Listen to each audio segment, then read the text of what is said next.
في أمريكا أو كندا أو أستراليا الفيديو ده أكيد مهم ليك. أنا هاشير سكرين دلوقتي ستيب باي ستيب إزاي تاخد يوديمي بزنس أو لينكدين ليرنينج كورسات كاملة فور فري. أنت شايف في السكرين أنا بخش على جوجل وبكتب بابليك لايبرري أو بكتب يوديمي ثرو بابليك لايبرري أو حتى بكتب لينكدين ثرو بابليك لايبرري، بس أنا هتكلم النهارده عن يوديمي.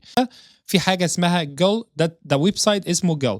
الويب سايت ده زي ما انت شايف كده، انت بتفتح الويب سايت اي هايلي ريكومند ان انت تفتح من ديسك توب او لابتوب او عامه كمبيوتر، وتدوس على الاورنج بutton اللي هو بيقول لك جو ثرو باي انستتيوشن.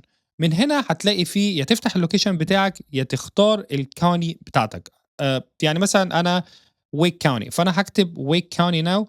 وممكن تختار الكولج بتاعتك، لو ساعات الكولج بتبقى عامله سبورت للحاجات ديت ودافعه ثمن البلاتفورم ديت للطلبه بتوعهم. ودي حاجه مهمه جدا عشان دي بتعلمك اكسبيرينس وسكيلز، مش بتعلمك اكاديميك حاجه والسكيلز حاجه تانية خالص. دلوقتي انا هخش بالكاوني بتاعتي، فانا شايف ان دي اي لايبرري فيهم انا هخش فيها. لما اخش على البيج التانية هيطلب مني رقم اللايبرري بتاعي. اي واحد بيخش يقدم على كارد بتاع اللايبرري بيخش ياخد كارد، الكارد ده انت بتعمل له باس كود.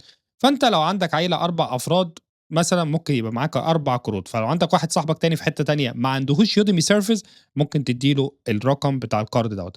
انا دخلت هنا عن يوديمي فهخش هلاقي بقى تاني، فلازم اعمل اكونت على جل. انا اصلا عامل اكونت عليه على جل، فانا هحط اليوزر نيم بتاعي او الايميل بتاعي وهحط الباسورد. دن، انا كده جوه البلاتفورم بتاعت الكورسات كامله فور فري. اي تي anything you can imagine هتلاقيه جوه البلاتفورم ديت. والكورس بيبقى بال 60 و70 ساعه، وفي كورسات ساعتين ثلاثه. 60 70 ساعه ده يعني بيدي لك كورس قوي جدا ممهد ان انت تشتغل بيه بنفس التولز اللي موجوده جوه الشركات العالميه. تعال نبص هنا مثلا، انا هخش مثلا على اي كورس كده هعمل انرول. لما تدوس على البعن الانرول ده هو دخل اللايبرري بتاعتك، هو خلاص تقدر تتفرج عليه. يعني مثلا البنت ديت عندها 500 الف فيو 5 ستار، بتعلم بايثون.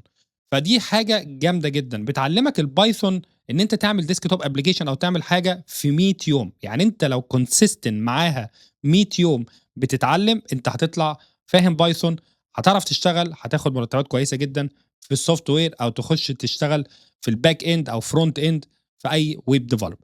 دي حاجه من الحاجات المهمه جدا اللي انت لازم تشتغل عليها لو انت فعلا حابب ان انت تشتغل على نفسك.